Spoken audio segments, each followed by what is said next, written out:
blessed and my ties all screed. Plot on grinding, I've been curving all the street. Still moving on my own, cause it's hard to trust.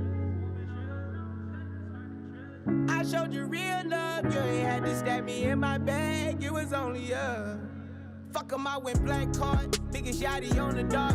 Play my roller made back, double R, I ghost them all. Quick to follow protocol, might get them folks involved. Flirting with promethazine, sipping had me dozing off.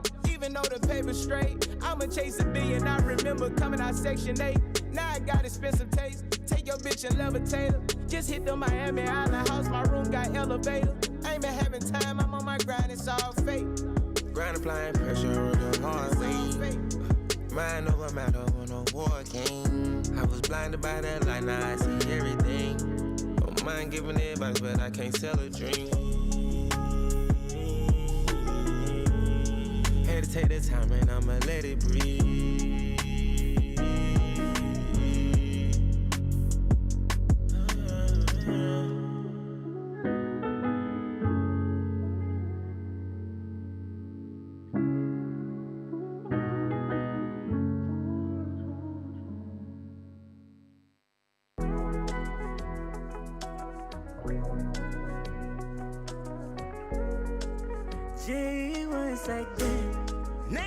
Mapenzi tu nimepagawa hamjui, ya kila mara ananifanya silali, namuwaza yeye tu, anaiweka roho yangu juu, ana utoto tu, sema uzuri ananipaga asali, mina ilamba tu, na penzi letu ni kama suna, naulizi kama suma, hata akinuna bado napendeza mchumba, mkimwona ananichuna, msinione huruma, chamtuliwa na mtu, kutu yake chuma, basi mwambeni nampenda. Sawa, sawa, sawa, mwambeni nampenda. Yes, sawa, right. Sawa, sawa.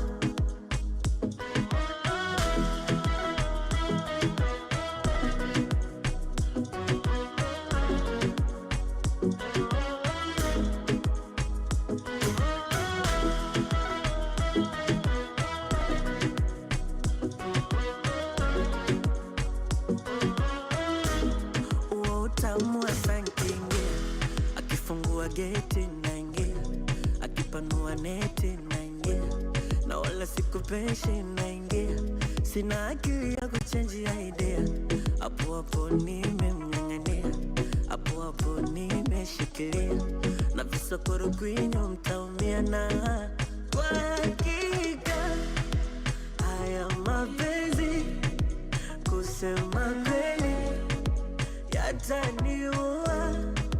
Kwa hakika haya mapenzi kusema kweli yataniua, na penzi letu ni kama suna, naulizi kama suma, hata akinuna bado napendeza mchumba, mkimwona ananichuna, msinione huruma, chamtuliwa na mtu, kutu yake chuma, basi mwambeni nampenda. Sawa, sawa, sawa, mwambeni nampenda. Yes, sawa, right. Sawa, sawa.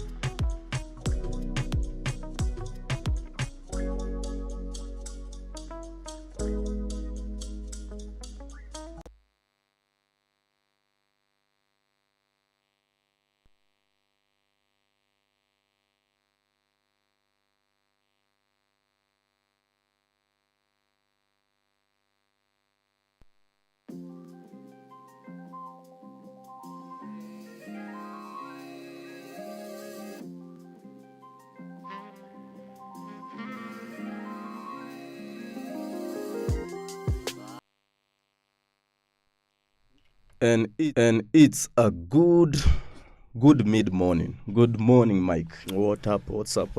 I'm giving thanks. Today is Tuesday, right? And apart from the technical hitches zenye tumekuwa nazo hapa kwa stu, pia I've really been ruminating over vitu zime happen in just the past 3 days. Na kulikuwa na ndoa, Mike. You're still talking about I really want to put why this is this to rest. wedding bring a lot of Nataka kuiachilia, inakataa kuachika. So apparently after all those, photo that were the photos and everything, the guys videos brandishing the lash lifestyle. Hata kina Onyango Tetu wameambiwa hata wao stay guided. Wenyewe mneka gari sticker namna gani bwana? Mna haya choppers atukuambia baby girl I forgive you or forgive you. You're talking about Kenyan Prince. Also, okay, both of them actually do. Let me say the Forex team. Na as it were bwana, huko watu walikuwa wanakuja na chopper na ni zao na wapost picha. Now, post picture as in, bro, see you saw all the videos that were all those online. photos zilikuwa leo hupati mtu atiakiwa chama this is my car, okay. Guys, brokis, stay guided. Yes, real wealth is silent. Okay, it's nonchalant. So are you trying to say that Onyango Tate is bragging? I'm trying to say he doesn't have I'm trying the millions. to say He's saying he has. Maskini akipata ile staff wewe inalia kuata. Onyango Tate is the only self-proclaimed youngest billionaire in Kenya. And he says it with a lot of conviction. You have to believe he has that money. True. Yes. In which case when you fail to believe it inakuwa hasara kwako. So I wonder kwa nini yako invite kwa hiyo billionaires party. Because most of the people who we know as the billionaires, kina Joho and everyone, they were attending the party. Hatukuona the billionaires Gen Zs wenye we know. We saw just the wazees and the Kenyan Prince and Tets. Now, Mike, the reason why I wanted us to touch on that story is because Kenya's very own Larry Madowo mwenye amesaidia sana kuput the Kenyan name on the global map, courtesy of his work at CNN as the continent's correspondent. Okay, was also in the event, whether he was invited, whether he invited himself, all those things that zimekuwa too speculative. One thing people are actually now finding out is that him and Isaiah go way back. Because apparently kuna photos zimesurface back in the day. And Kenyans being Kenyans, wamemweka on the news. What's your take on that, Mike? Bro, me just think that is double standards, because now Ronny sasa wewe hata sasa yetu akikuta let's say State House for a party or anything, just a meeting, you would go? Mike, me the distance between me and brokenness, and then the distance between me and the other side, I'm say nitaenda kujibia call ati mmeniita. you see now right. Kenyans wanabash Larry, and if they were in the same position, of course these guys would have attended. And now Larry being in this space, and everyone thinking high of him, that you should not be there associating yourself with, it's Larry's job description to showcase whatever is going on in the world in its truest form. Right. Okay. So if there's this other side of him knowing Isaiah and attending the wedding, I don't think he should get the bashing. Because now the same artist, we have different artists who have been called to State House to do performances during those rallies, and they go. And we also saw Itumbi, he was in Njugu's show. Itumbi actually was in TNT. So you see now people wakichagua ati we'll bash this one, we will not bash this one, we'll bash this one, we will not bash. Bro, it's just double standards to me. And I also think, let's give these guys the grace. We accept, fame comes with its good and bad side. The good side is that we know you, Larry. The bad side is every time we hear anything that doesn't sit well with us, manzetu na kucrucify. I feel like we should also remember that first and foremost, these guys are humans. And whatever, I imagine if Larry turned up in an event and your wedding to beshtake mzungu, even we wouldn't even notice. And the same way, Isaiah is just his friend, and he turned up in that regard. na it's just fair for us to let Larry be human. Sasa asiende maharusi. Atakosaje kwenda harusi bro? You know, now yesterday I had sleepless nights because of the 7 billion that was donated. Yes, the 7 billion bob. Nilikuwa nimekaa hivi alafu nikaanza kujiuliza 7 billion. Right. What are you going to do with 7 billion, Ronny? When you're given 7 billion dollars? For Ruto maybe just it was KSH. Yeah, KSH. That would be just billion. Campaign money because cap ilikuwa 6B. But I'm just thinking, you know, and anyway, you can't use your daughter as a dowry for campaign. Unajua unasahau Ruto pia ni trillionaire bado. He still has a lot of his money. own stride, right? So akiamua 6 billion apeleke campaign is okay. Watu watakula fiti. But now it's different because 7 billion, Ronny, can get you a lot of private jets. Right. It can get you a lot that you might need. So me, I'm just happy for Charlene that amepata the love of his life. Right. Yes. Everyone, I was just reading through X this morning. I found some Kierkegaard, I don't know, quote, like you'll regret if you get married and you'll also regret if you don't get married. You'll regret if you get kids. You'll also regret if you don't get kids. So it's always about choosing which regret you'll be comfortable with. Yeah. And for Charlene and Isaiah, I'm not saying they'll regret getting married. Maybe they'll just see other sides of marriage zenye maybe they didn't expect. Yeah. But by and all, I still continue to wish them grace, happiness, as any other couple yenye labda wamepata kufunga nika this week. Yeah. You know, regardless, maybe we might not know them courtesy of, you know, the personalities and popularity thing and fame, but I genuinely wish every family is out there well. Because me, I feel how we do everything is how you do anything is how you do everything. If your family is in order, Mike, and I'm speaking this in the Kenyan context, it will almost always be easier to address more other social issues in the countrywide. Mambo's crime, stories, even tolerance. Because I feel like the Larry Madowo bashing is also a lot of intolerance in our side, because what tunasema of the politicians, these people, they are just politicians. They are wanatusiana but wanaenda wanakunywa chai pamoja. Wanaitana maharusi pamoja. You saw even in that. But it's true. It's true. It's and actually what's now, going on. Why is it that Larry ndio mnataka hate yake maintain pale kwa siasa ati niliwakasirike juu ya maandamano. Tena nikuje niwaambia hata harusi yenu sitaki. It's just petty. It's petty talk for me, to say the least. And in keeping with that theme of Charlene's dowry reception, kuna umse anatesa na anasumbua, and I wish Brighton was here with us, because Brighton ndio anatupatianga the feeds za umse. Mr. Shivayo. Are you talking about Wicknell? Sir Wicknell, my apologies. Bro, yesterday I saw a video of Sir Wicknell with Ruto. And now, Ruto was just giving that smile of... It was not a genuine smile because alikuwa na chauffeur Wicknell. You know, and Wicknell was like, I'm being chauffeured by the president of Kenya. I really wish I could play that clip. I'm very sure there was a part of Ruto that was triggered. Because it didn't look like a genuine video. Hiyo haikuhappen atiki makosa, Mike. Because... being the head of state, when you're gonna how many servicemen at his beck and call, chauffeur this man to his helipad. Because Shivayo says Ruto took it upon himself to drive him, Wicknell, along with his wife. Uliona wife akiwa back life. Bana, walikuwa wanapeleka some 3 kilometer distance kidogo, ule jamaa enda apate ku access mali alipark chopper yake. And Wicknell was beyond elated. Domsa alikuwa on cloud 9, smiles to smiles. He was very happy. I can't believe it. Excellency. But you see, Ruto is a very strategic person, I think.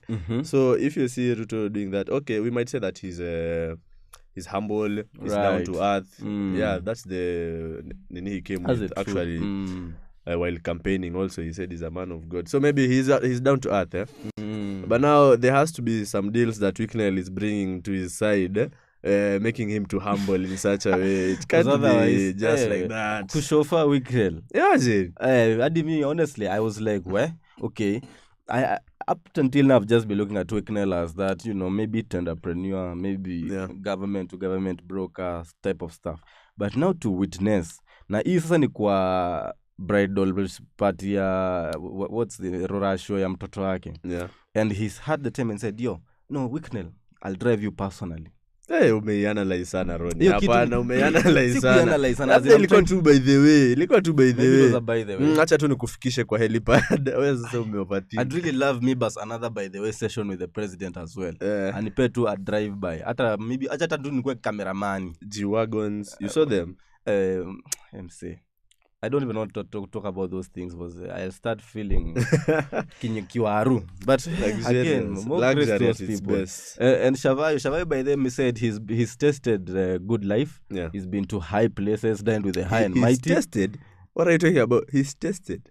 Or he's eaten. I should have said he's Hey, eaten. tested I'm quoting can't be the word. his word. He said that Shavai has been. so Amekuwa akikula alikuwa bata for the anasema, nevertheless longest. akasema his highlight of the moment, Yeah. of all those high up in the cloud moments, ilikuwa hiyo ya kuwa okay. shofar those few minutes. Yeah. Na akasema while prezoe kwako tu ilikuwa ni kusaidia one of your guests kumsee off. Yeah. For me umeniachia a lasting memory. And I was like, wow. Why do you think he's not much recognized in the States with the top guys there? Who? Shavai? See, Shavai, yes. Okay. Because I tend to think that his influence is around Africa. Yes. Okay, I'd really would love to comment on that, but I'll be honest, I don't know so much about Shavai, but right now, having seen what he posted, I have to know him. Go and check it out, his page. I will check him out. Yeah. He gives those vibes of, well, Sonko was in his prime days. Shavai is is on another level, I'm telling you. Another level. Go and check his page. I should, and I will. Now, moving on, Mike, immediately after that wedding, His Excellency what do you call embarking on his routine rally on the very next day alikuwa na campaign, alikuwa na the PG, the ODM UDA PG in Vasha. Yeah. Kulikuwa na some 300 and something MPs, some senators, some governors, I think 24 governors, MCI I can imagine kama wote. Yeah. And there wamebuni a team of 5 from each side, from UDF, from ODM, to come up with the manifesto or say kuhunda policy and all that. What does that speak to you, Mike? Tumeingia officially campaign mode? Si ati tumeingia officially campaign mode. Ronny, Kenya is the only country where after elections immediately the campaigns begin.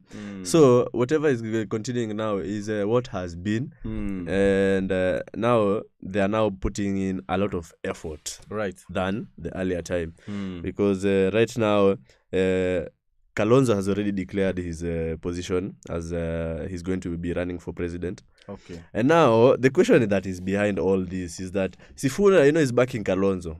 I've seen Sifuna in his rallies, and he was in Kitui. And while he was in Kitui, he's talking about how Raila was an enigma and how he was the best leader that we had, who is making sure that the young leaders are being brought up and the youth are in the political scene.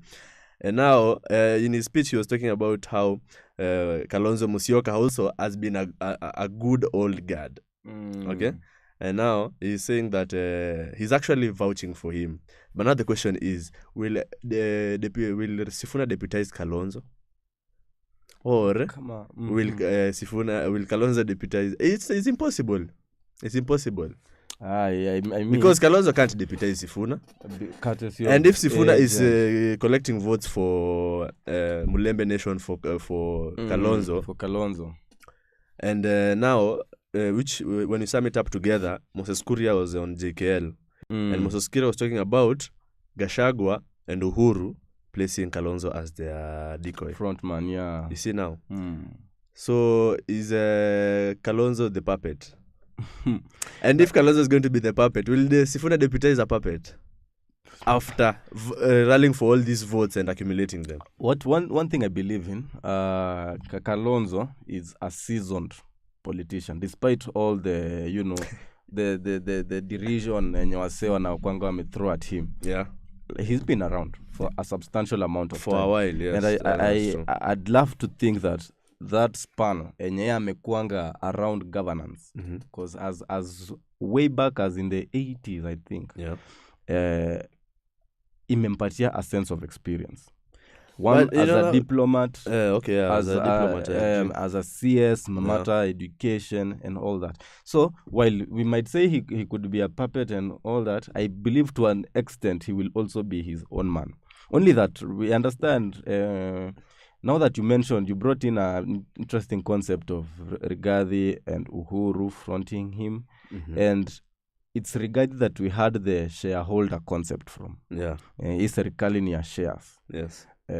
Kuna wenye walileta, kuna wenye hawakuleta. So dividends will have to be distributed accordingly. Yes. Now, it raises an interesting question, therefore, that is that to say that at this point, ndio sasa atataka kuredeem shares zake?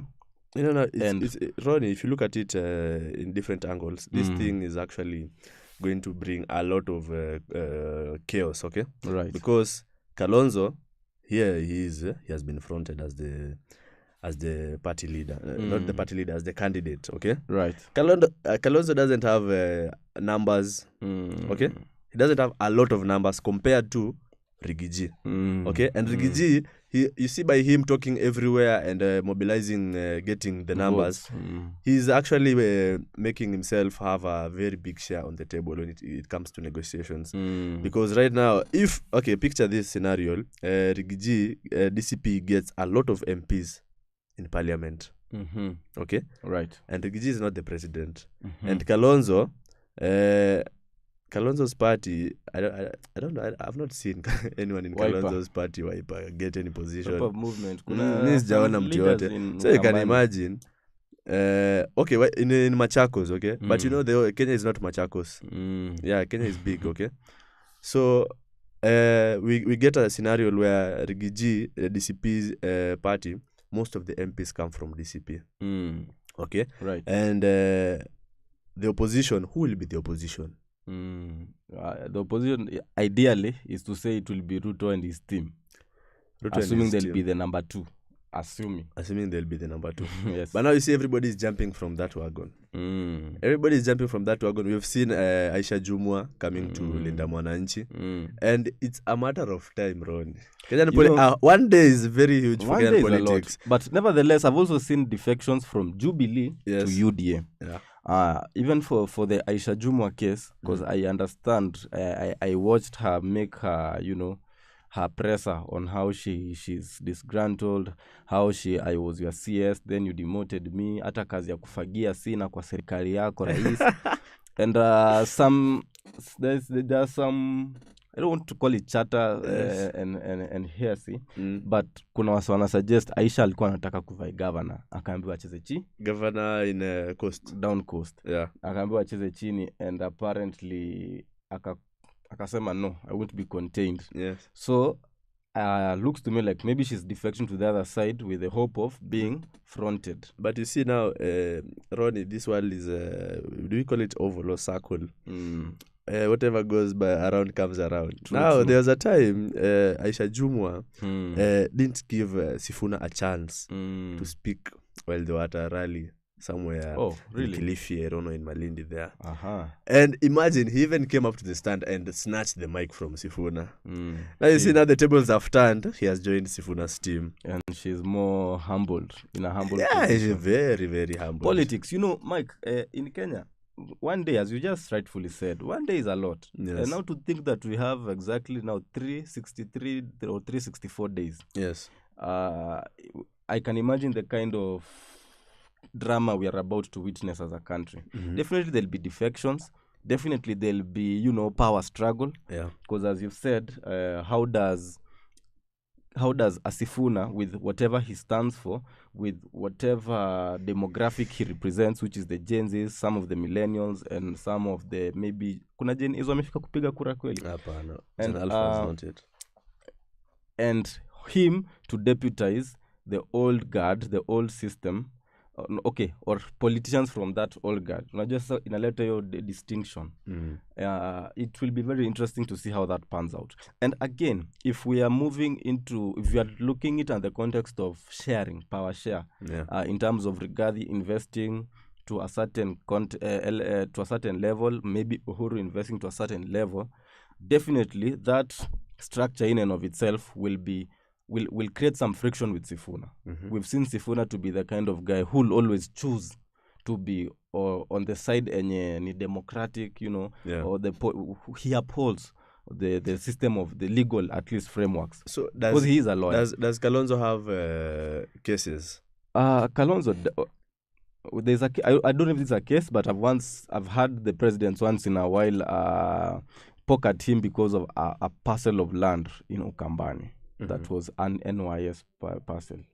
I don't know if you've heard of that, but that's beside the point. What I'm trying to drive at is that if these are the guys who are going to be on top of Sifuna as a deputy, and if the way the deputy presidents of the new Katiba 2010 have been behaving, if you say with Ruto, we have Gadhi, now we have Kindiki, who, despite expressing that he is okay where he's at, everybody else somehow always seems to think maybe oppressed, maybe ananyanganywa mic, maybe ananyanganywa airtime, So you can imagine that kind of treatment now coming from a conglomeration of Rigathi, Kalonzo, Uhuru, down on a Sifuna. It will be really ugly and messy. Okay, looks to me like it will be almost a wedding that even won't last long. Why then? Also, why are we eliminating these parties of Jimmy Wanjigi, Maraga, Okia Mtata? Why are we not talking about these guys? Again, because you said this is a numbers country, And again, Safina ikona how many parliamentarians? How many, is it just a party? Okay, okay, now when you're talking about numbers, ODM and UDA currently have the most numbers. Right. Okay. In Bunge. Yeah. And now if Jimmy wants to come in also, he needs to up his game or join a coalition. Definitely they will. I think he's expressed it time without number that he'd be he's open for conversation, to join hands, which again raises the question of coalition we are about to witness. Will it be one of just coalescing for the sole purpose of either one, getting Ruto out of State House, or two, getting a government and kila mtu apate chance yake ya kueat because we have equally invested in this, or because they truly believe in the leadership and governance that this country yearns for. Inakuwa ni kama sasa ni a conundrum. And I was reading, actually, I wanted to get us in on today's headlines, Mike. Yeah. And because it's a numbers game. Standard, actually Standard's headline is Game of Numbers. And on the 4 is showing President Ruto, showing Matiang'i, Alonzo, Martha Karua, Rigathi, and Sifuna. And just to read it through, where is it? Says, Game of Numbers. Ruto won the 2022 election with 50.5%, but his Mount Kenya support base has weakened as Rigathi Gachagua consolidates influence. With UDA negotiating with ODM, political alliances are shifting ahead of 2027 election. So it brings us again to that point of sasa ni wase wameanza ku get to stack numbers up. And while Uhuru might have convened, I think something to the effect of, bringing the united opposition together, we understand Rigathi hakuwa kwa hiyo meeting. Na Uhuru alikuwa amedispatch a team to reach out. Yeah. And then, you'd mentioned earlier of Moses Kuria and what he'd mentioned. Now, this morning, I think it should be now 2.5 hours ago, the same Moses ametweet. Akisema, akithrow jibes at Rigiji. Yes. And it confuses me now because anasema, Rigathi, mbona why are you coming so hard at Uhuru Kenyatta? Let me just read it through because now Moses, at this time it looks like as if he's spreading propaganda. Because now he's saying this, then tomorrow he's saying this. Now he's saying this, tomorrow. Yeah, so he's trying to confuse masses and he says, and I quote, I have seen that Gachagua has unleashed all his attack dogs on Uhuru Kenyatta. Come slowly. Even after Samuel anointed David from the house of Jesse to be king, he patiently waited for 22 years to become king. And akaendelea akisema, relax my brother, one mudhamaki at a time. For now, it's Uhuru. Unless you resurrect John Michuki. It's like, are we seeing the comeback of Moses, the abrasive? Ama ate yako na agenda? I'm telling you, Moses is very strategic in whatever he's doing. Because you can't be speaking this in JKL and then you come and speak this other thing. Barely 48 hours Yes, later. he's somebody who is trying to give a perception and disorient the thoughts of masses. He has a strategy, of course, whatever he's doing. And what the biggest thing that might be happening there actually is dismantling the central votes. That's the biggest thing, because right now Rigiji, is feeling like, hey, Masa, big boss. He's the big boss, and everybody must follow on him. Okay, Right. and now Moses Kuria, what he's trying to do is just trying to split the votes That of vote. Central and try to see how these guys are going to influence the vote of 2027. Yeah. I was seeing the Daily Nation is the Shiva Wicknell story. You can imagine it made it to our headlines. Sure. Yeah.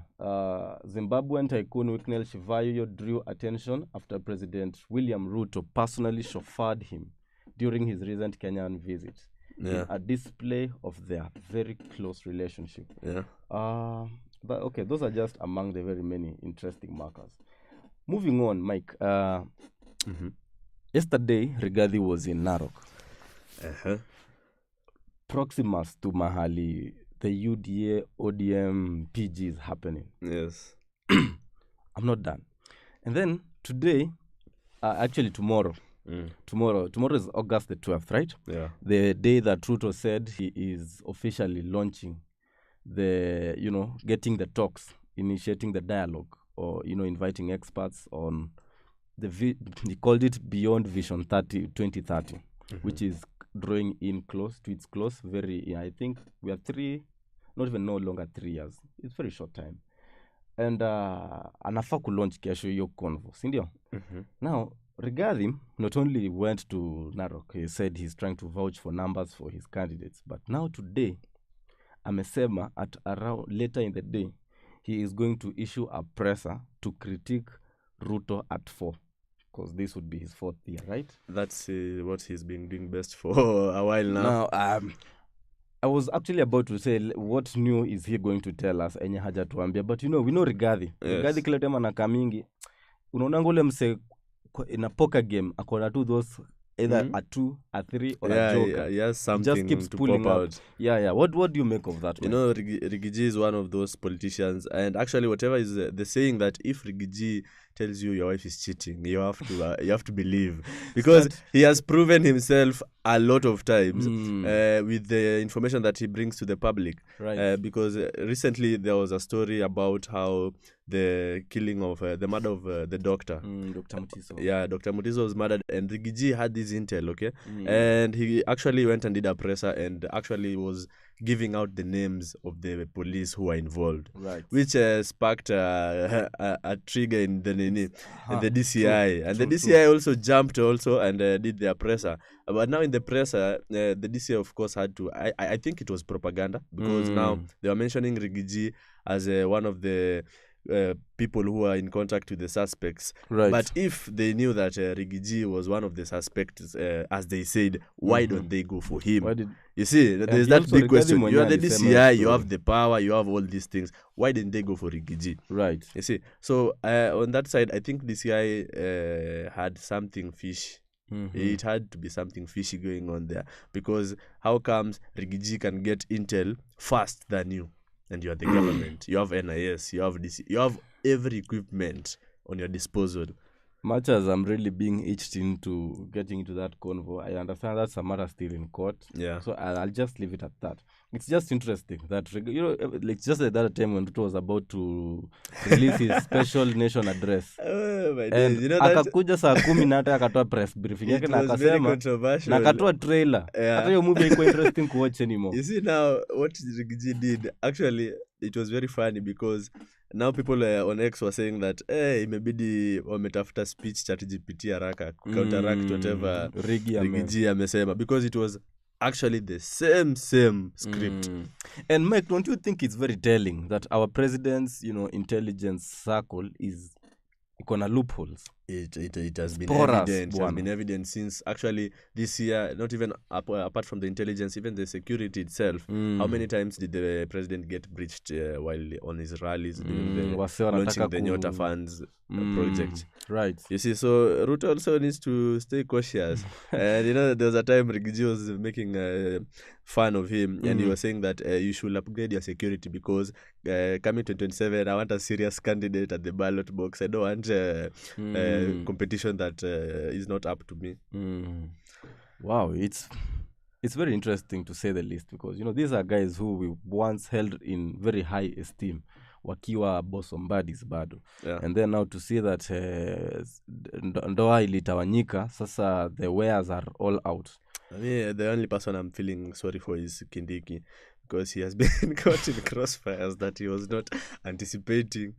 Oh, but karibu nishangesa Kindiki ametokea wapi in all this? Kindiki, was the new kid in the block and everything was cool and chill. And right now, he's been left between crossroads. Will he be chosen? Will he not be chosen? Will he not so be he's chosen? Actually seeking approval right now, and it's quite a scary position to find yourself in. So, Mike, I want us to go on a very short break. Yeah. And then when we come back, I want us to touch a little on what are your anticipations of that conversation, that dialogue that the president launches as of tomorrow. Okay. Maybe even a little bit on what you're anticipating regarding to touch on. But also, I'd love for us to use this as an opportunity to analyze and critique now the Vision 2030 SDG, whether it's really made impact, and if yes, to what extent, where are we still lagging behind? At least we check stock of where we've come from before we usher in now the new era.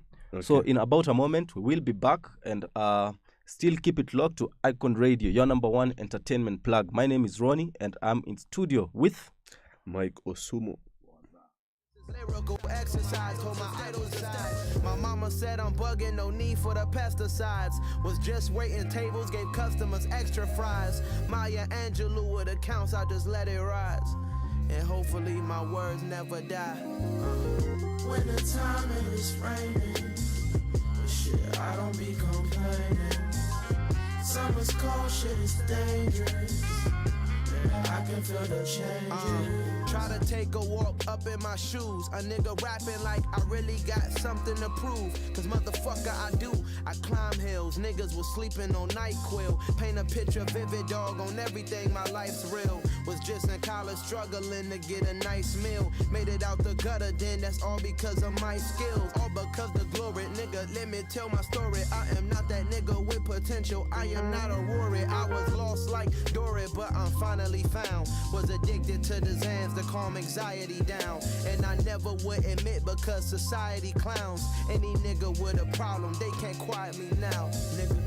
When the time and it's raining, but shit, I don't be complaining. Summer's cold, shit is dangerous. Man, I can feel the changes.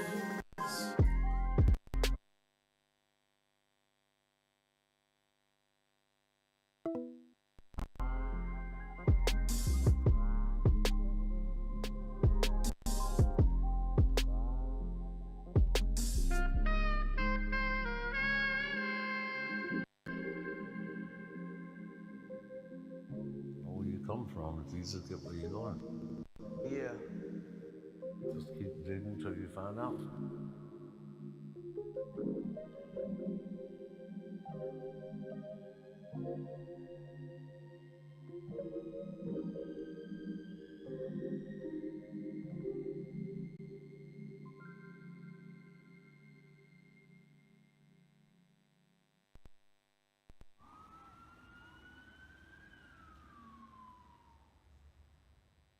Sevens music. Yeah, yeah, yeah. Oh, no, no, no. Nadia, Alexa, Jamani mimi na baby wangu, ni ukweli wangu si tunapendana sana. Mimi na baby wangu, kuna time na sisi tunagombana sana. Mwenzenu mimi na baby wangu, hatuko perfect. Jamani mimi na baby wangu, mambo waziwazi. Sometimes tunanuniana, sometimes tunachekeana.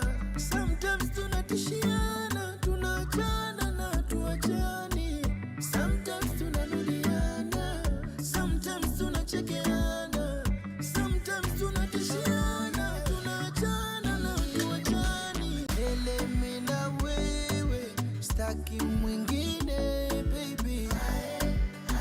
Oh baby. Tuzeke mimi na wewe, staki mwingine baby. Oh baby. Milele mimi na wewe, staki mwingine baby. Oh baby. Tuzeke mimi na wewe, staki mwingine baby. Oh baby. We fight, yeah, we make up. I wanna see your face when we wake up. And I like it when you hold me. Forever baby, you're my lover. Haya mapenzi yana wenyewe, nisharusha mikono mara kadhaa. Ama mwenzi umeniroga wewe, juku kuacha imekata. Sometimes tunanuniana, sometimes tunachekea. Giving thanks. Yeah. Chill. So, Mike, where were you in 2008? 2008. I was just somewhere dilly-dallying with my life. I don't know. I'm not sure. Ulikuwa class ngapi hiyo time? Ama hata uko umeanza shule, Mike? Hey, Ronny. So why are you giving me stray bullets all of a sudden? Did I do you wrong? The reason why, just so you understand where this is coming from, Mike, the Vision 2030 that is now coming to its very first close this short 3 years to come, 2 to 3 years, was actually launched in 2008 by His Excellency President Mwai Emilio Kibaki. Now, in 2008, I was in class 4, hapa Zima. And I didn't even notice it. It's like I grew up with the word 2030 in my mind, always. It's now that we are trying to get into the conversation now of, because definitely we have to set some goals going forward. Yeah. Now, just to give us a little, set background of Vision 2030, it's what was, the policy and the structural change that would be effected to at least raise Kenya generally from, third world status to middle income. Also raise the GDP on average by at least 10% per annum. Yeah.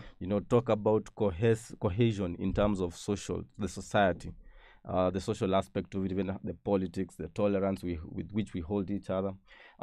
Now, whether that has been achieved fully or not is what I want us to talk about in maybe the next few minutes before now we get into what we are anticipating for these other, goals that we are about to set for ourselves, getting Kenya from now, third world again, as it were, we didn't even make it to the middle income, to Singapore. Mike, in your own, analysis, how it Vision 2030, unaona tumefika wapi nayo? Vision 2030 has been one of those hopes that we've been having as a country. And I remember, I don't know if you are part of the people who were promised laptops by Uhuru Kenyatta and his pal, William Samoei Ruto. That one found me. Yeah, by now I thought that I'm going to be having a MacBook or a HP laptop, courtesy of the government of Kenya. But as you know, not every day rains, and not every day you see a rainbow as you pass by. And it came out to become a lie, a big fat lie.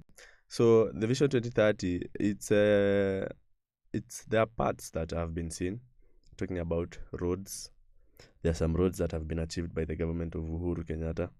And but what I will say, from the time they had started talking about it, I would say they've achieved 50%. 50% is what they achieved. I'd say for a start was Katiba 2010. Yeah. Because that came now 2 years later. And we can say that was one. Actually, Katiba 2010 continues to remain one of those moments we look back as Kenyans na tuko like, hey, na hii tulijipea. Kwani, where were these saboteurs of change and progress while this was happening? While Githu Muigai was writing there, we give this unto ourselves. Walikuwa wapi? Because Katiba 2010 by the way is one of the very best written documents globally. And I really would have wished watu tungekuwa tumeincorporate kwa curriculum design watoto wamecram vile wanacram mingi Quran. Yeah. Wakram katiba. Yeah. People to know. People talk about I know my rights. Ukienda waambia askari afande, why you arresting me? I know my rights. Alafu akuulize which ones are they? Utasema nini? Right to food, right to shelter. It's important that we also get to the basics of the katiba. Wanaelewa vile inaanza na the human rights, na social rights, economic rights. Yes. Because until and unless we know those, ndo utaanza kukuanga keen on vile pesa inakuwa disbursed for the CDFs, the parliamentary committees, and how those affect your life really, because they do. Unapata mtu anasema mimi hata niliapply bursary sikupata, and they don't understand the mechanics of how these things seem to work. So it's important that we get there. Also, I think on the transport bit, they've done quite a significant share, because looking back to 2008 against the Kenya of now, we didn't have an expressway then. We didn't have the SGR then. The Thika Road superhighway wasn't there then. And that even it's still bado these are going concerns. Right now we have like the Ronny Mau Summit. I believe the other day you when you got to travel to Nakuru, you got to see the way there is some impetus on that side. Watu ground inasonga mbio mbaya sana. But why, Ronny, do you think they have to, until it's nearing elections, that these projects start at that time? Why don't they begin these projects as soon as they get into their seats? Now, you see, every time there's change of government, kuna kwanga na ile anticipation, and the Kenyans are always hopeful for. I don't know if you saw during Ruto's inauguration, and how there was so much excitement by the roadside. Tukiona hiyo motokedi yake ikitoka Karen, ikienda Kasarani, then itoke Kasarani iende State House. Vile Kenyans walikuwa so jubilated, and you wouldn't even imagine that win ilikuwa a 50.5, a 50 plus 0.5%, and every time that happens, we usually hold this administration na ile scale ya first 100 days. Yes. So it's such that every time the government changes, watu wana anticipating quick immediate change enye wanaweza feel. And for Ruto, I'd say ilikuwa kupea watu hustler fund, ikakuwa because I think it was in less than 100 days by the mimi nilikuwa nime apply hustler, na nikasaidika. And seeing that these are very huge infrastructure projects, I wouldn't think these ndo zingekuwa the best kuanziwa. I'm not even defending the government here. I'm just saying wangeanza na hiyo, particularly while Rigathi was telling us we found empty coffers. Ingekuwa a pinch kwa the Kenyans mfuko, na Wakenya wangeanza kujam maybe instantaneously. Ilibidi kwanza wapewe shika hustler fund. Yes. Asante guys, you see natekeleza, and a few moves here and there. Then came the 2024 maandamano. Now, it's interesting, yes, that these things tunaziona, because it invites that interpretation, that is it a campaign strategy. Only that I know the Mau Summit Ronny Road imeanza a few years back, right here from Gitaru, because kama umekuwa ukienda Gitaru ilikuwa a lot of the interchange, the bypass stuff. And while that could be analyzed as such, because we saw what happened in Olkalau. Yes. All of a sudden, development ikafika. Like, imagine all the goodies. Then, after elections, we don't even know what happened, what became of those goodies. Barabara ziliendelea kutamakiwa. Zile meli muliletewa hadi wase wa kuzitumia mkapati. Zilirudi. All that. So, it's interesting, yes. But I was just trying to highlight some of the points then Vision 2030 ilijaribu ku happen. We are also seeing something on energy. There was some massive expansion in geothermal, solar and wind production. We have the Olkaria in Vasha. We have Kipeto wind farm, pale Turkana, which has brought electricity access from 15% in 2008. Can you imagine? To over 75%. That's progress, right? I always say, give the devil his dues. Mgala muwe na haki yake mpe. That's like an increase by what? 60%, 50, 55, 60%. That's something. Although of course as of yet kuna manyumba hazijapata access to electricity, particularly in rural setups. I guess bado last mile connectivity inaendelea, but in the scope of looking back, the back that we have come, we ought to clap for the presidents wenye wameenda Uhunye, Mwai and even Ruto, to the extent enye amesaidia watu kuunganishwa na stima. Also matters ICT. 208 Osumo, unajua simu ilikuwa smartphone, ilikuwa inaitwa Idios. Uliona Idios? Idios, was it a flip phone? I'm picturing. It's funny that you mentioned it was the first, it was among the very first touch phones. Because that time tulikuwa kwa keypads. You know, the sudden shift in terms of tech, mi hadi mi nanishtua. Nokia 3310, my dad bought his at 35,000. Kaduda mse kabore, even wanaita squeezy kwa streets, ilikuwa 35,000. Sahi hata hii simu yangu yenyewe haikufika hiyo pesa. And you can imagine, because I recall that time the mwalimu who used to have that phone, alikuwa beyond himself. Imagine.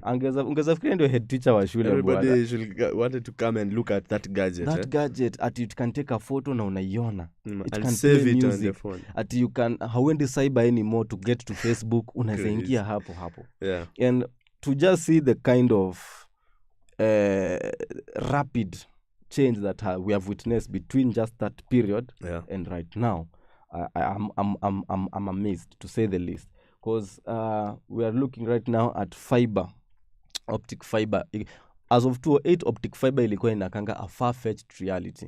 Then right now people have Wi-Fi in their homes. Yes. Up here in the studio, Wi-Fi ndio inatusaidia. At least now we get to air our shows.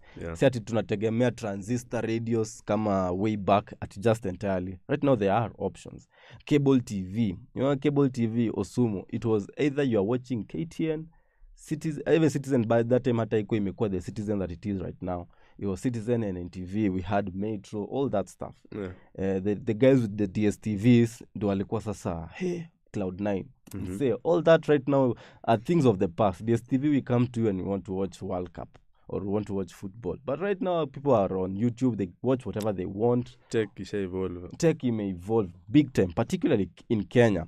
Speaking in Kenya, I don't know if wanasema Uganda na TZ wako nyuma. Why are you saying particularly in Kenya? Particularly in Kenya because Kenya is a leading. We are leading from the front in terms of digital access. Here's just a very interesting fact. Walbus, Adija Palma, aka Vibes Cartel. Vibes gets like up the highest streams za ngoma zake zinakuanga Kenya. That's why right now Vibes Cartel, wherever he's at, he'd say, I am Jamaican, but I was born in Jamaica, but I am Kenyan. Yeah. Although Vibes, we are yet he to needs see to be him given a Kenyan name like anafaa Conscience apatiwe Otieno. kama Shivayo, anafaa yapatiwe passport, dual citizenship. Yes. Yeah, because Kenya is one of those spaces where you want anything to trend quick fast, frame it in a Kenyan context. In a running very fast because our network speeds. You know what our service providers have done to help that Safaricom.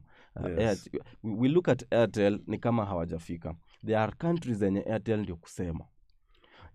It's only because they are now kuna ile wako overshadowed na the green company. But in which case may look like it's iron sharpening iron. It's a good thing. And that way to set up a place in terms of digital connectivity. And it's no surprise mbona sharp boys is a concept right now in Kenya. Traders is a concept in Kenya because it's courtesy of there's the fast speeds and everything, and easy even the access literacy, to money. Even the ICT literacy in our levels. That's quite fair. We were looking at issues of TVETs in terms of education, increased primary school, secondary school enrollment. This, I think, would be credited heavily on Mwai for making it free. Then now came the Uhuruto regime that set up, had their very ambitious plan to set up TVETs in every single constituency in the country. As many as they are. I don't know, where in your back home kuna TVET? No, I've not quite interacted with those TVETs. So all right. Sure. Where I come from, there is a TVET, and I have seen the change and it may bring. Because for a very long time, it used to be Toka, enda a very good high school, toka your high school, enda campus, ama uende college, in which case there were very few of those. We used to have the RV, Star VTTI, you have KMTC here and there. And right now that we have all these TVETs, it helps in diffusing these numbers zenye tulikuwa tuna clamor up for. You recall this a time people used to pay an extra $1 ndo aingie university. Yeah. It's not about merit, it's about can you afford it.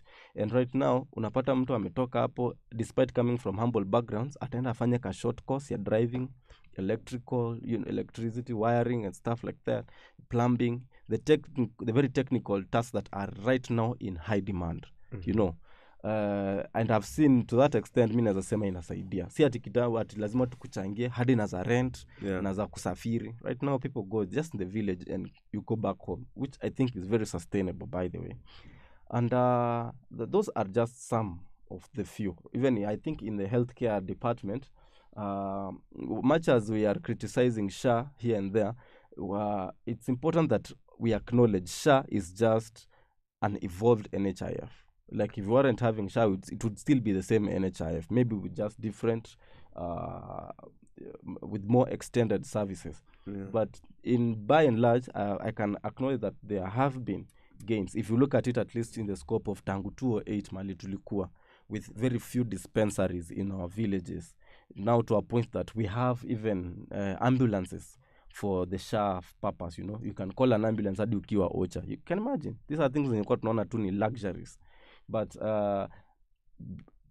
trying to abstain from being apolitical with that subject is that indeed there have been strides that have been made.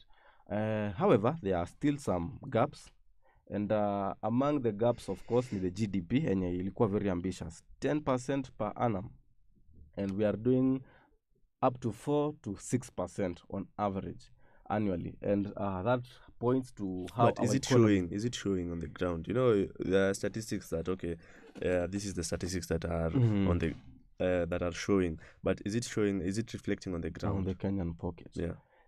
That's a very interesting subject, because there's no money on the ground, Ronny.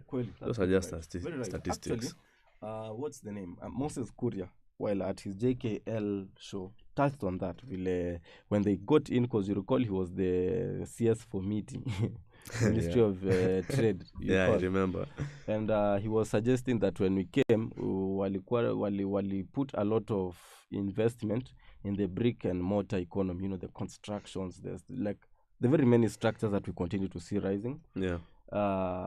Against now the money in circulation economy. Money in circulation apparently hapo tuko chini mbaya sana, which explains why many Kenyans feel that pinch in their pocket. Hadi mimi sai unamkanga bana unashanga fare alone how much you have to put una strategize vile unataka kwa nyumba hadi kuja ofisi. Itatoka either mapema sana or nikae hadi until sanya rush hour imeisha, those economics, which yes, as this points out, is that we are yet to achieve that. We're also looking at the Konza Technopolis. And tulikuwa Konza right now ought to be like our IT city, but it's still a project ongoing. Talking about Konza Technopolis, they are still one of those there are the companies who are given the contract to ensure that they have constructed the digital hubs. And so far I don't know how many hubs they have built, but there was a hub that I saw in was it in Kiambu? There's one in Kiambu, they have in built quite some digital hubs, and these hubs, they are assisting young youth who want to get into this digital space and make sure that they understand the different ways of using the media and communications and how they can up their skills. Right. So I was looking now at a scenario in the eastern parts of the country, northeastern actually, and these projects have not yet been done. They haven't commenced. The buildings are still not yet. Construction has not yet started in those areas, and I keep wondering, is it the leaders who are sluggish on this side, or is it there is a discrimination in dispersing of these funds to ensure that these buildings have been put up? That's very interesting because, in truth, while the Konza metropolis, for instance, Technopolis, imeendelea, I won't deny. I've traveled by that area, and I can see actually first in terms of the economic, stimulation, because wase wengi sana wamepata kazi huko ya ujenzi, like the plumbing, and that's of a whole area, the sewage, the sewer systems. Yeah. And yes, it's happening. It's only that I agree with you. It's been happening at a very slowed pace. Yeah. Which we also have in projects like the LAPSET, the Lamu port, in South Sudan, Ethiopia, Kenya, which we are hoping that the Dangote refinery will leverage a lot from. Yeah. Pia hiyo unaona the pace at which it's moved at.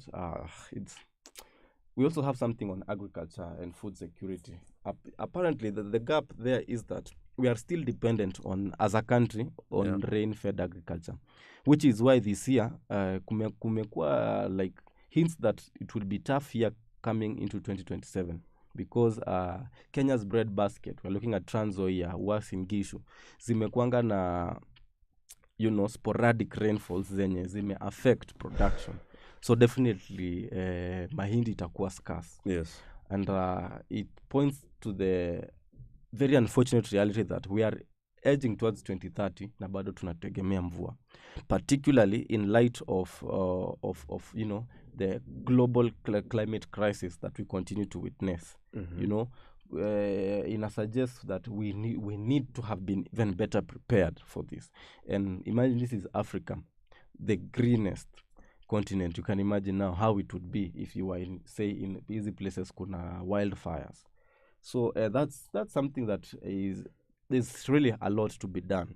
Yeah. And that said, Mike, wewe anticipation yako na hii beyond Vision 2030. Gachagua notably called it just what it was, Vision 2060. Samia Suluhu ameita Vision 2063 in Tanzania. What's your take? What would you anticipate to see, put in there? You see now, actually, when you talk about Ruto was talking about 2060 and Samir is talking about 2063, is almost like this guy are using the same guide and to disperse whatever they are trying to achieve. And now, if we're talking about 2060, we are imagining a Kenya whereby we have free education, we're having a surplus amount of food, right, that we are not having to import maize and such products. I'm thinking of industries, built up industries, in terms of if we are having coffee in our plantations, we don't have to take it so that we can consume the byproduct that has already been done outside of our country. So if we are going to have such things, and of course improve the transport systems, Kenya is going to be one of the best places that anyone would like to be here, because now they will have improved the living standards and the conditions of everyone in the city. And we will all thrive in one community. It will be very wonderful. You should be here by that time, Ronny. True. God's grace. I can only say that it helps a lot, by the way, when we have a shared vision as a country. Yes. It enhances even our patriotic, sense. You see how guys are moving out of the country at very alarming rates. Wasa wanaenda kuhustle huko majuu, because apparently the economics of our country are quite excruciating. You see, now it also might bring the conversation about, you see, the way there was xenophobia in South Africa, and now everybody is complaining that foreigners are coming to take our jobs, and it's slowly creeping into Kenya in terms of the way you see the Burundians hawking the mandazis and the tea and manjugu. You see, now these guys are also coming to take the small jobs, the petty jobs, okay? All right. And now these Kenyans, there's a time I think they will be pushed. They'll be pushed to the corner, and you've already seen it on screens. The crime rate has increased. Everybody is being robbed on daylight. On daylight, you can see people with guns. They come into your shop and they loot. It is the same concept that Leo, is creeping in slowly. This morning in Hurlingham, I was seeing it's trending right here. Kuna wase hapo karibu na inaitwa DOD, Department of Defense. Yes. There's some I don't know, some youth wanafunga barabara na kamba waki extort money from motorists. Sure. In Kilimani, and it's actually one of the Why? key concerns Why is the reason? No, that's the reason. I say people are calling it just petty goonism, because sasa nyinyi mnakuja aja tunafunga kamba expressway upiti until utupe pesa. It was interesting that a police post is less than 200 meters away. The defense forces itself iko stones throw distance.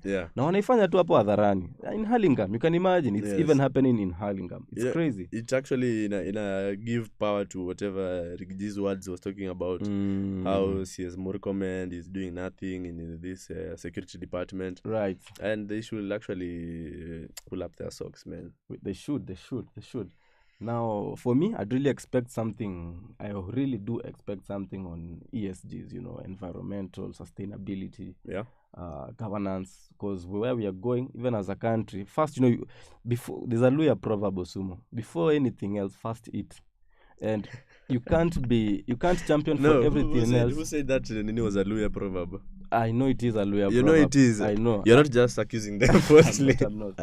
Or okay, let's look at it even in the African context. Yes. Sometimes we always overthink na labda ninja inatusumbua. I'm just saying we can't champion for everything else if we are a starving nation. In your own household, Osumo, it won't sustain. Hakutakuwa na amani for as long as there is no food. But you can live in very humble settings, even in a teen house. But for as long as there is food, days will go. Siku zitapisha. So I really feel that with that, the sustainability conversation, so that right now we can't be seeing this at rain in affect crops zetu. Yes. You can imagine now how the bay ya unga is likely to go up next year, if these statistics are anything to go by. Yes. Also, in terms of creating jobs, look at our cities. They are dirty. You get out here and unapata hata siku hizi wanaweka trash just by the roadside. Like how about we use that as an opportunity to create jobs for our youth? Yes. And that's my very big concern. I feel like once we have an environment in order, manze, we will be heading somewhere. Imagine, like, for instance, now Mount Kenya's snow cap is throwing away at a very alarming rate. But they were saying actually by 2030 itakuwa tu tunaangalia a shell of a mountain. Hakutakuwa na the aesthetic of snow anymore because of global warming. So Mike. Yes. I wanted, just as we sign out, to ring in our audience again on a very interesting game that we've been playing along this month, which is courtesy of KCS, Kenya Charity Sweepstake. Lotto. For those who've been following and watching us closely, tumekuwa tukipeana pesa hapa. Achani na hiyo yenye mnaenda sijui kupewa wapi na wapi. We have been giving away money, 10,000 bob every show that we've been hosting. And now the final draw itakuwa in a run on August, I believe 31st. It will be on August 31st. So this is just a reminder, if you want to catch some moolah as we head into the month of September. Isikuwa wakati ya campaign hata una run for money. Utakuwa na something small. I'm reminding you to dial *266 *266 hash. *266 hash, yes. Right? And choose what's the code? Myra. The code will be Myra, but also just keep in sync with us in case of any updates to our panga. For the different shows, there are different codes, Right. We mekanga na kama ya Breakfast Jam kando, sure. TGIF kando, Soundcheck kando. So guys, this is just a reminder that at Icon we just don't give you stories and vibes alone. We are also, putting that moolah into your pocket. And you wouldn't want to miss out. Dial *266 hash, input the code, follow the instructions, input code Myra, and you'll stand yourself a chance to, be in the final draw towards the end of the month. For me, from the studio, it's been a very wonderful time. Hopefully, we'll get to engage with y'all more as of tomorrow. Meanwhile, Osumo, final words? It's been real with you guys. Hope to see you again. Love.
Shachwa lakini uko in denial.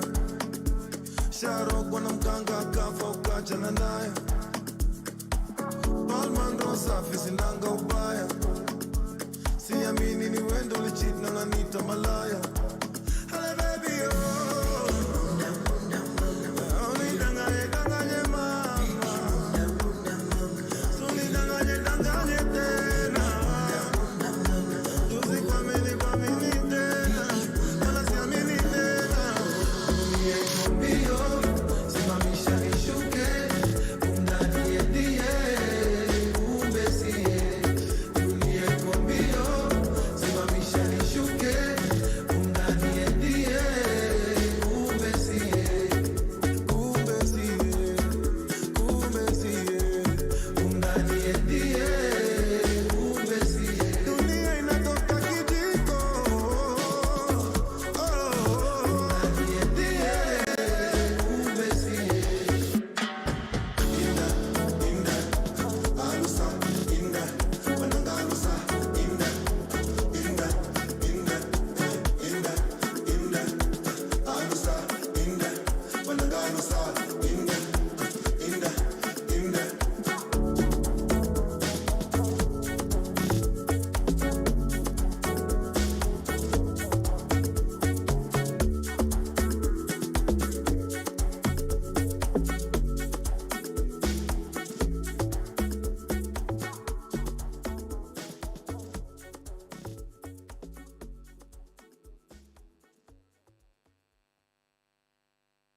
It's gonna be some stuff you're gonna see that's gonna make it.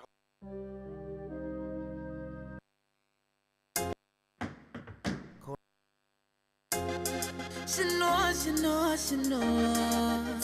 She know me treat her better than her man. But she a worry about the millions. Girl. You love me for true, but certain things in life I say I want to do. Ay.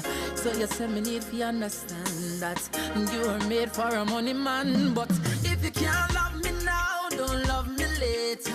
When my later is much greater, it only proves that you love the paper, my paper. If you can't love me now, don't love me later. When my later is much greater, come in no one, no impersonator for my paper. Girl, do you love me or do you love him? Who introduced you to kissing and hugging and gentle rubbing and sexy touching? Admit it, girl, I'm giving you the proper loving. Only thing is that you're rich on me. It shouldn't be because I'm only make you switch from me. Cause if you leave, girl, nobody come back. Because my heart won't offer you no what I come for. So if you can't love me now, don't love me later. When my later is much greater, it only proves that you love the paper,